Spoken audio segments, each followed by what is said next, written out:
ชมศรีชื่อเล่นชื่อวินต้าค่ะสวัสดีค่ะหนูชื่อเด็กหญิงวิริยาชัยทนค่ะชื่อเล่นชื่อผิงค่ะสวัสดีค่ะหนูชื่อเด็กหญิงอลิชลาดีเพียรชื่อเล่นหนูชื่อเนทค่ะเราจะมีวิธีการได้ยินเสียงเพื่อนที่อยู่ไกลๆได้อย่างไรและเสียงเดินทางได้อย่างไรเราจะทำยังไงได้ยินเสียงเพื่อนที่อยู่ไกลๆเราต้องตะโกนดังๆให้เพื่อนได้ยินหรือใช้โทรศัพท์ก็ได้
เชือกตึงทำให้ได้ยินเสียงเชือกหย่อนทำให้ไม่ค่อยได้ยินเสียงตัดเชือก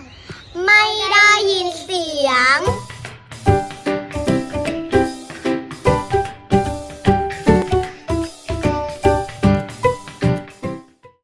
สรุปผลอย่างสามารถเดินทางผ่านเชือกได้ทำให้เราได้ยินเสียงเพื่อนที่อยู่ไกล